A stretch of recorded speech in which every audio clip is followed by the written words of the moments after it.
Hello. Hi, everyone. Sorry I'm late. Hello. That's the life of a mom. Still drinking my coffee, in fact. So let's get started with this week's cake talk. I have a whole bunch of questions from different forums that I'll address today. So let's get started with, my gosh, there's so many questions. On average, how long does it take you to make a cake? And this is from Caleb Doyle on Instagram. Hello, Caleb. On average, my cakes take anywhere from 2 days to 4 days. My record is actually 6 days. It was a cake that I made on Sugar Stars. It was very big and very detailed. So they take a really, really long time. I often work 8 to 10 hours a day. I try not to work past 10, although that's not working out on how to cake it so well, because it's really hard to do detail work when you get tired. And that's sort of the most important part. That's the finale, when it all comes together. And you don't want to be tired. You need your vision, you need your rest, you need your mind. Okay. Oh, yay! Hi, Rachel. Rachel can see me. Okay, good. I'm not very good at this technical thing. Every time I do this, it freaks me out. So, but I'm glad I can be here. So let's pick another question. Can you do videos on Tuesday and Thursday? The Tuesday videos can be what you want to cake or make or bake. And on Thursdays, you can make cakes that requested from other people. Wow. That question is from XOXO Moonlight Stars on Instagram. That's a great suggestion. However, we are still building how to cake it. And even though you only see videos once a week, they take quite a bit of time to come together. We film for a really long time. They're edited. We really brainstorm and collaborate what we want to do and how to make them great and different every time. So it's a great dream for the future. I hope How to Cake It becomes huge and we have, you know, a ton of crew and helpers that can help me, but it's really hard to film an episode that will air once a week, plus answer everybody on all the forums and brainstorm and get ready and actually make the cakes. But I'm glad that you want to see more of me. That makes me very happy. So next question. There are so many. I'm sorry, I'm looking down. I'm reading an iPad. I literally was sitting in front of a computer, an iPad, and a phone. So from Instagram, from Melissa Harold, how did you start your company / baking business? Okay, sorry, I need to do something. There we go. I basically just followed my dream. I don't know what to say. I went to school to be a chef and I enjoyed it, but I really enjoyed baking more. And so I started working in a bakery and I iced cakes and I became really fast. And I did this for about 3-4 years. And then I just didn't feel challenged and I knew I wanted to take it to the next level. And so I started to make cakes on my own. My first cakes were always for like my friend's birthday or my family, you know, it's my cousin's birthday and make this. So I would just use that as practice in building my portfolio. And then before I knew it, other people, you know, like real people out there in the world heard about me and started to hire me. And that was amazing. And eventually I had enough jobs that I could quit my bakery job. And I feel really fortunate and blessed that it worked out for me, because this is a tough business in the sense that it's very time consuming and very hard, but doesn't appear that way. And it's really hard to get paid for what you love and what you've, you know, poured your heart and soul into, when a lot of people just think, well, it's a cake, I'm going to eat it, it's going to disappear. So yeah, that's how I got started. I just kept following my dream. I kept doing it. If I needed another job while doing it, that's what I did.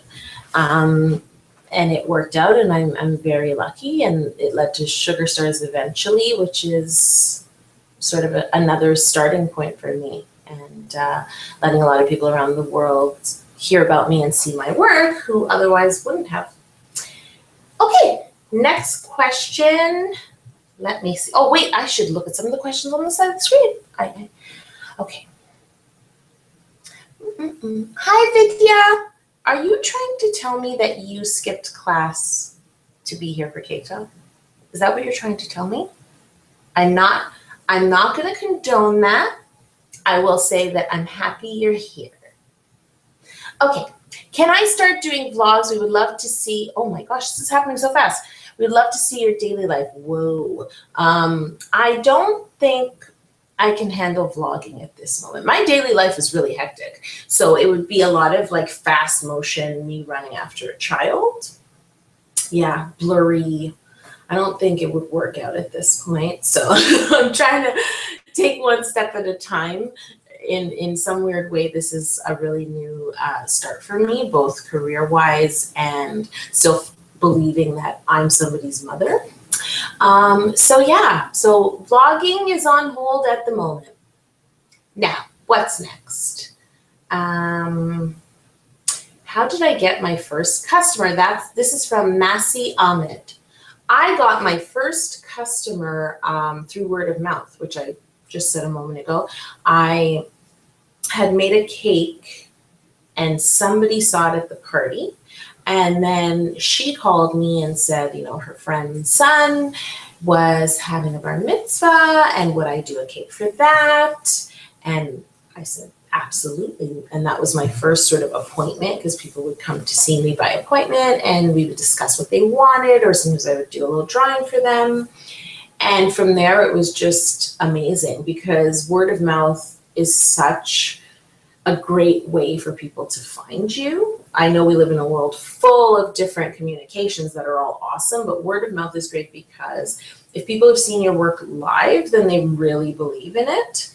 And when they tell that to other people, those people really believe them. Or if they've been to a party, seen your work, and always remember it, then that's amazing. That's sort of the best reference you could possibly have. Okay, what is next? Oh my gosh, these questions are moving so fast. I cannot keep up. Okay, I'm going to read. Oh my God. Oh my gosh. Oh. This question I get a lot. Hi, sorry I'm late. It's okay, I was late too. What would your reaction be if you dropped a cake? My reaction, oh, this is from Cat 1192. My reaction would be crying. A lot of heavy crying, tears flowing, sadness. I've never dropped a cake. Actually, I once dropped a cake, not a decorated cake. I once dropped a cake pan as I pulled it out of the oven because my oven mitt had been worn out on one finger and I didn't realize. And so when I picked it up, it burnt me. And in my shock, I let go quickly and the pan just fell on the floor. So I did have to rebake it. But I was very happy that it happened at that moment rather than a decorated cake, which would mean I had to start all over again.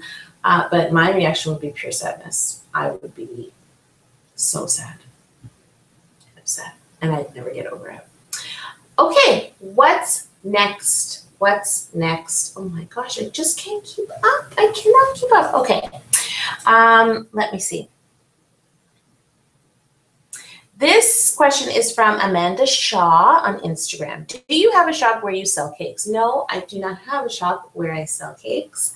I make cakes based on order, so people can email me and tell me what they're looking for, and then we go back and forth, and then if necessary, we can set up a meeting where we discuss it, and I design something for them that would make them happy. So that's what I do. I do strictly cakes. I know on how to cake it, sometimes I bake things that are like the how-to videos, like the grilled cheese, for example, but I don't do that in my business. I do that for you guys, and I do that as another creative outlet because when I'm not baking for clients, I do love to bake for myself and try different things. Okay, next. Let me see. Oh, this is actually a great question because there's a lot around this. This is from Andy Chen. Do you consider frosting and icing to be the same thing. I think frosting is much thicker than icing. No? Question mark. From NYC in Brooklyn. I love New York. I love New York. I've actually always wanted to go to Brooklyn. And every time I go to New York, I'm like, I'm going to go to Brooklyn this time. And then it never happens because there's so much in New York and get all caught up. So, hello, New York. It's a really tough question because there's a lot of gray area between frosting and icing. So first of all, frosting and icing are both nouns and verbs.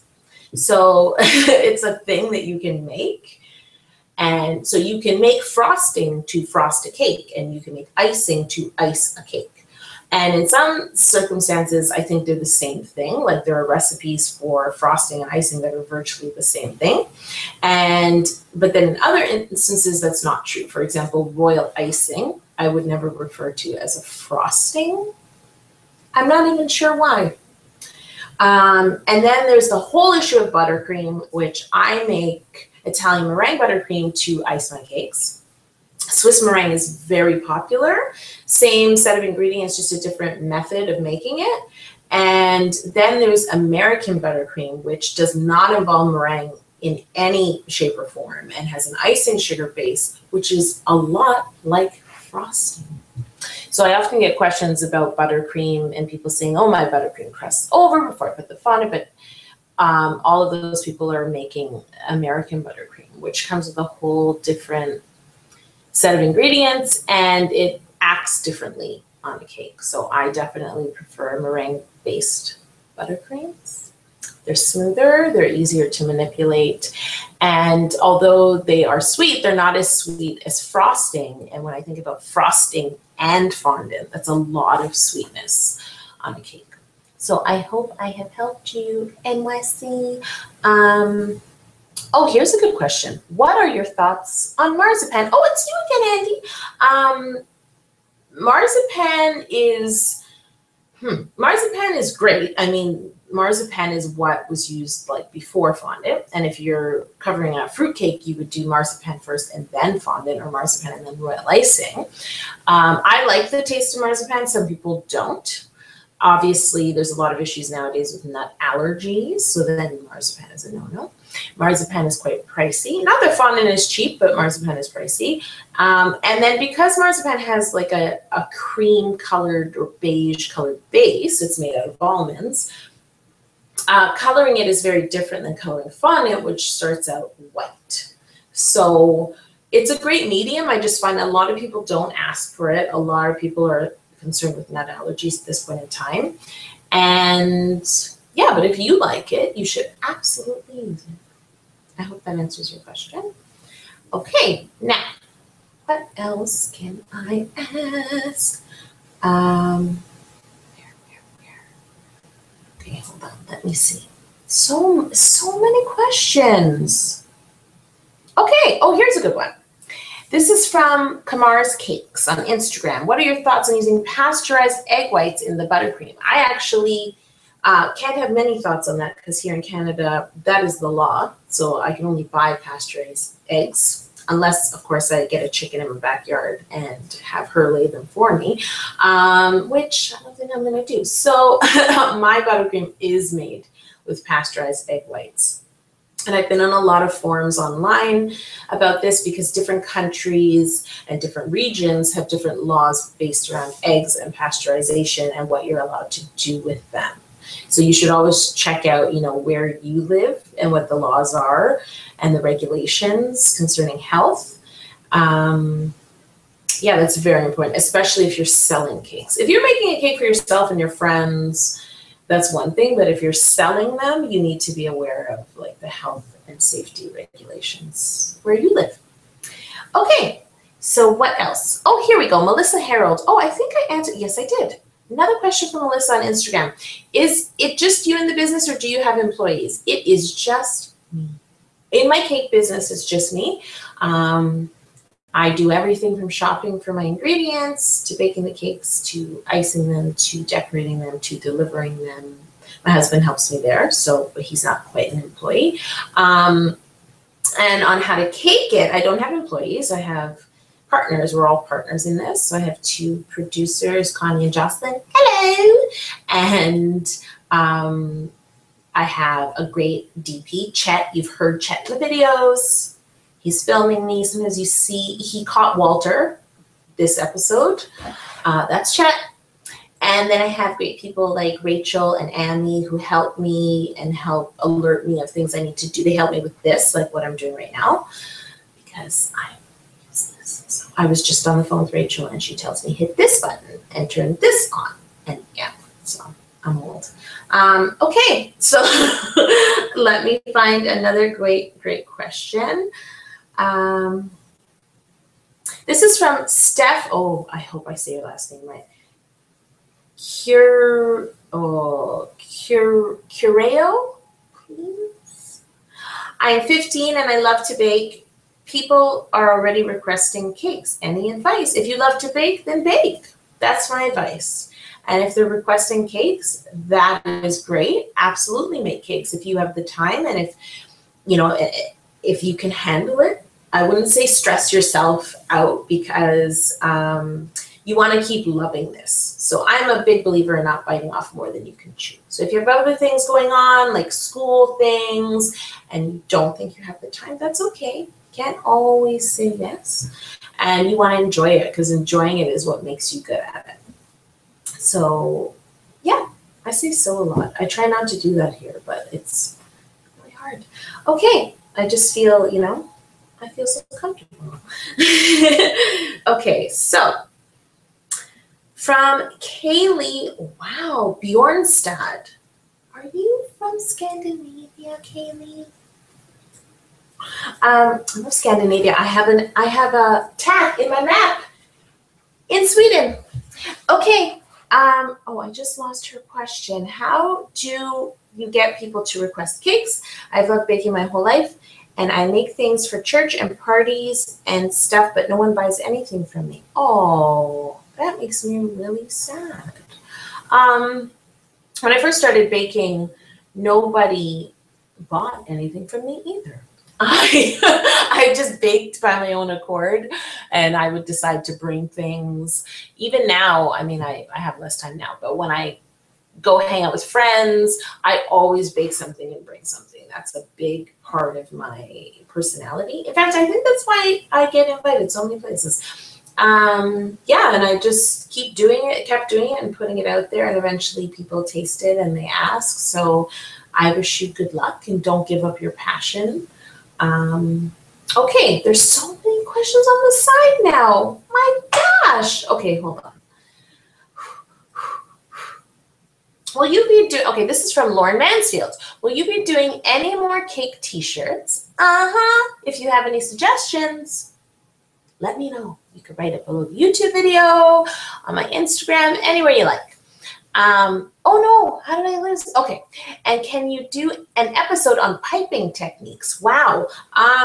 I will say that, I wouldn't say that piping is my strongest suit. Not that I'm not good at it, but given the types of cake I enjoy making, piping doesn't often come into play the way that you see like these beautiful, beautiful, wedding cakes, like by Ron Van Israel or Sylvia Weinstock or Wendy Cromer, where piping is everything. Piping is not my forte, mainly because I love making cakes that really look like something.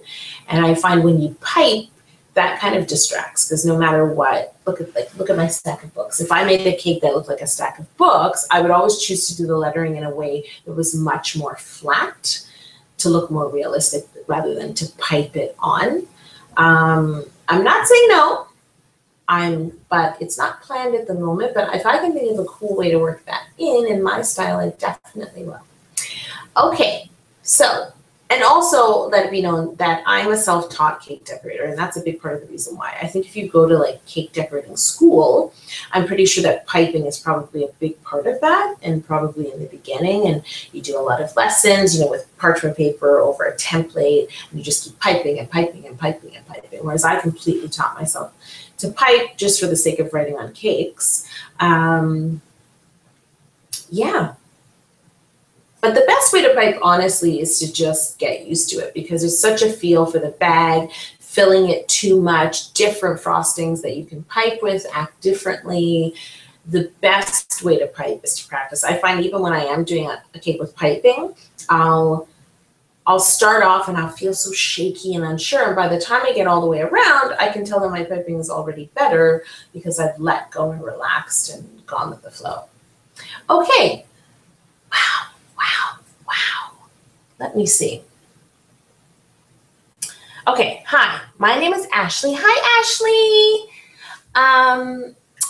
I recently have started baking more often and I've always loved cooking and baking. Me too. I have always dreamed of being a baker and going to school for it, but my family doesn't. Oh no, I lost Ashley. I am bad. I am awful with this technology. There's so many questions. Oh my gosh, Ashley, where are you?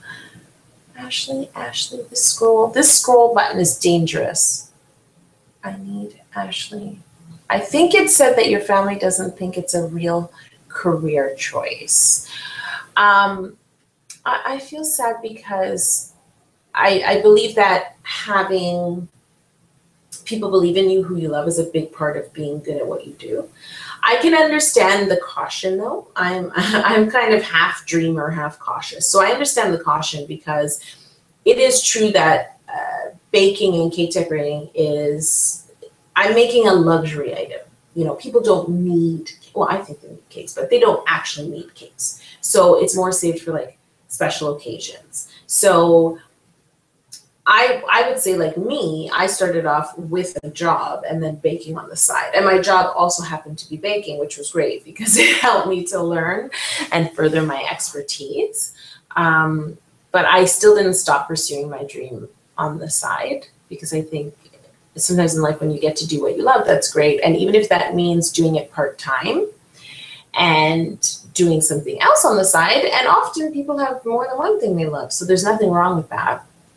But I would still say, you know, go for your dream. That doesn't mean abandon ship and just start baking and hope that you'll be a millionaire, because that is what's hard about this business. Although it's very popular and it's been on the rise, it is hard to make it. And it's hard to make money in a business where, you know, people don't spend a lot on this. And at the end of the day, you have to take care of yourself as well. Okay. Wow. Okay, I'm trying to think about this. What should I answer next? This is probably going to be my last question. Okay. Oh, thank you, Rachel. Rachel sent me. Oh, you're from Michigan. Ashley is from Michigan. Hi, Ashley. I hope I helped you. Okay, so I think I have to wrap up now. I have more questions than I can possibly answer in 1 minute. Oh, here's a good one from, oh no, I'm really awful at this. I can't handle this. I just lost my questions, but it was a question from someone asking me if I prefer buttercream or ganache. Very serious question. And it's from Hannah Noel 02 on Instagram. It is a very serious question. I actually prefer both. I do prefer icing cakes on the outside with buttercream. I know that some cake decorators like to mask their cakes on the outside with ganache before applying fondant. I prefer buttercream because it's white, and if I have to rip it off because I make a mistake, I can possibly scrape off the buttercream and salvage it, where with dark chocolate ganache, it's obviously dark. And if I end up mixing that into my fondant, it will change the color. So I prefer buttercream. However, I use ganache on the inside as a filling very often. I love the taste of ganache. And it's also very sturdy, which is great, especially with sculpted cakes. So I hope that helps. Okay, so I think, oh, we started late. Okay, Rachel, we're going to 9:40. That's what we're doing. Okay, so next. What should I ask? Oh, I did it. Okay, what should we, let me see. Okay, here we go. Wow, that's a good question. It's from Ariana's Re-Art on Instagram. Any questions on how to make homemade cake recipes taste unique, or any suggestions on how to build a homemade recipe? That is a great question. Baking is a science, so you can play with recipes, but be careful what you play with. But since you're talking about flavor, that is an excellent place to play with cakes, because you can try different essences or different extracts. You could try adding flavor with things like chocolate chips or nuts or I'm trying to think right now, chocolate bars or fruit, anything like that. And what would be cool, actually part of my job at a bakery a long time ago would be to do this very thing. So I would take, let's say, vanilla cake. I'd make a huge batch of vanilla cake, and then I would divide it in bowls. And then I would throw chocolate chips in one and see how that baked, and lemon zest and poppy seeds and lemon juice in another one and see how that baked, and fold in like fresh raspberries and see how that baked. And that was all I did. And another place to do that with cake is also in the filling. Filling holds flavor very well. So that's a great place to put it. And the same idea, make yourself a batch of buttercream or frosting and do like chocolate in one or coffee in one or a few fruit.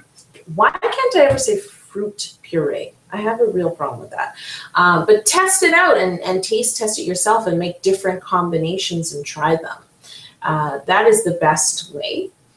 And as for building a homemade recipe, there always has to be science behind it. So you can't just say, hey, I'm going to throw together like an egg and 10 cups of sugar and 2 cups of flour and let me see what happens, because it won't necessarily bake into cake. So you want to get your ratios right and maybe start with a base recipe that you like and then just start to play with it. Okay, so what's next? Okay, from Instagram, Beth Gates 2010. From Georgia, hello.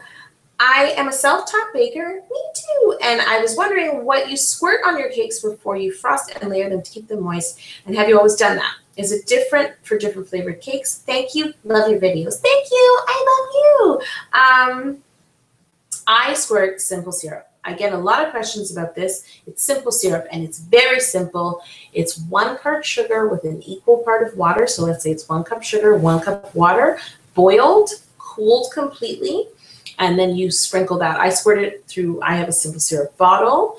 There's also, you could also put it on with like a pastry brush, and now they have those great silicone brushes, so you don't have to worry about getting any little brush hairs on your cake.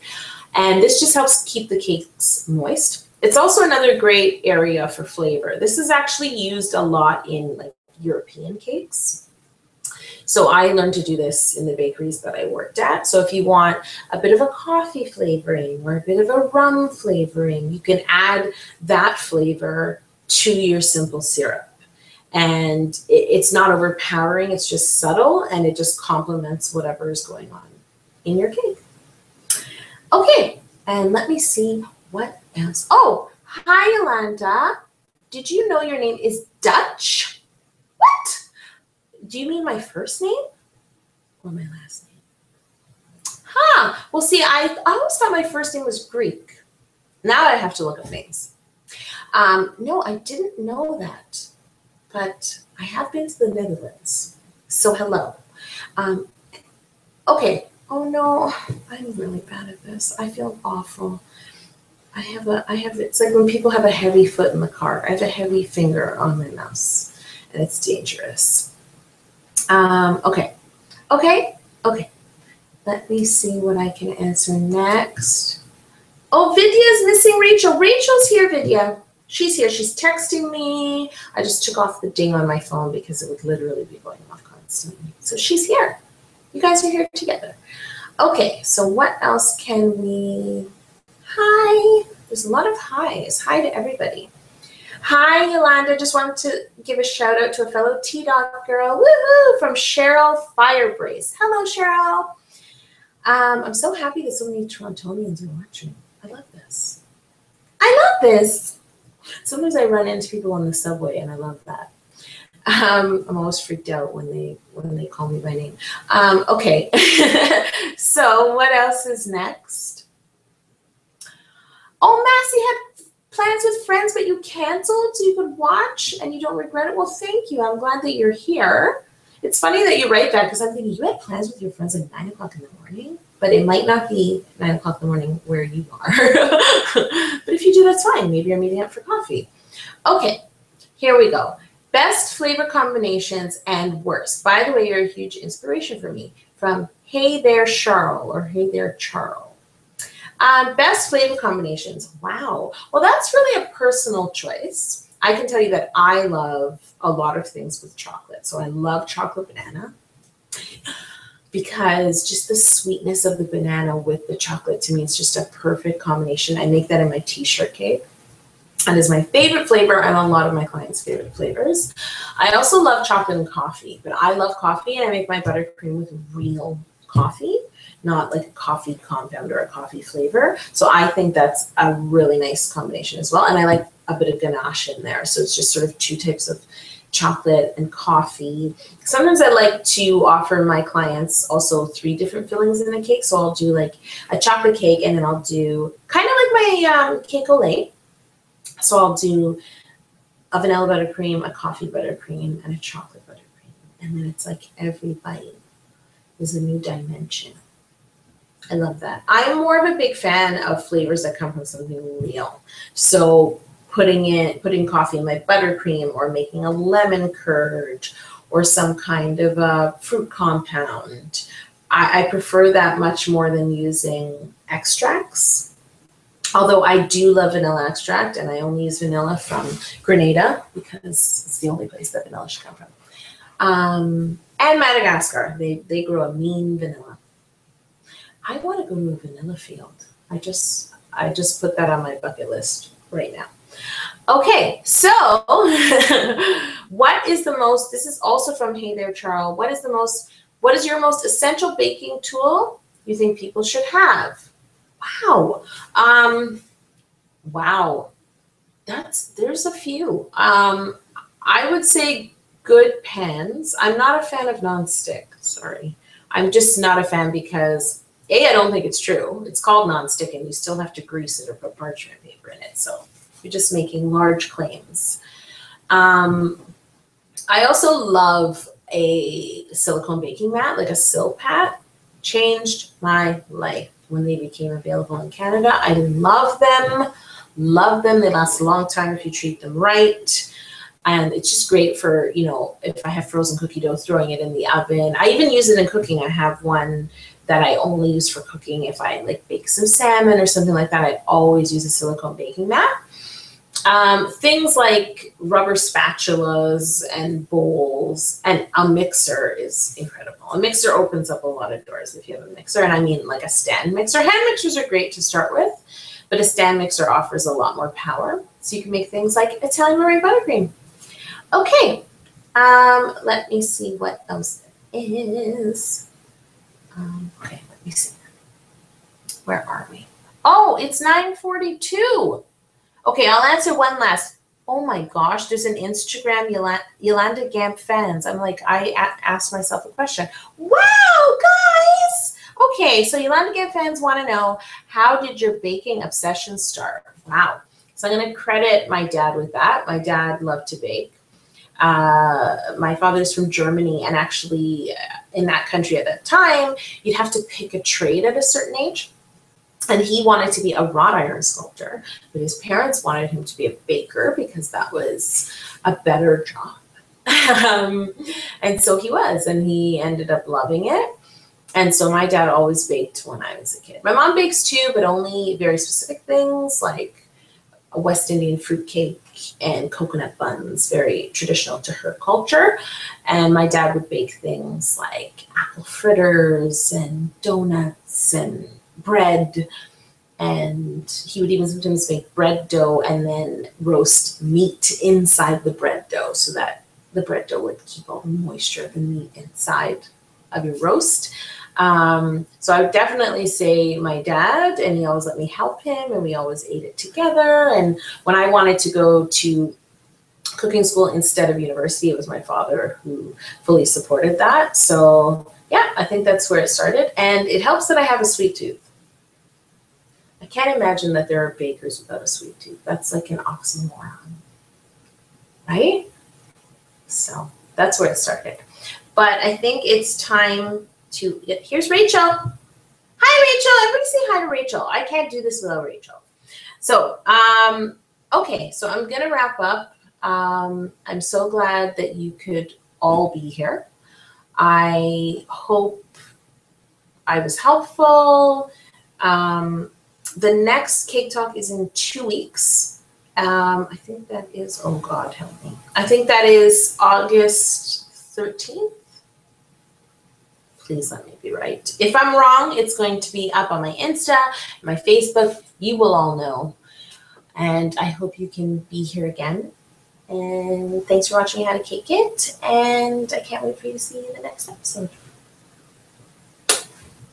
Oh, and Walter says hi to everybody. Everybody has said hi to Walter this week. He says hi back. He's a cool dude. I don't know if he'll be back. Bye, everyone.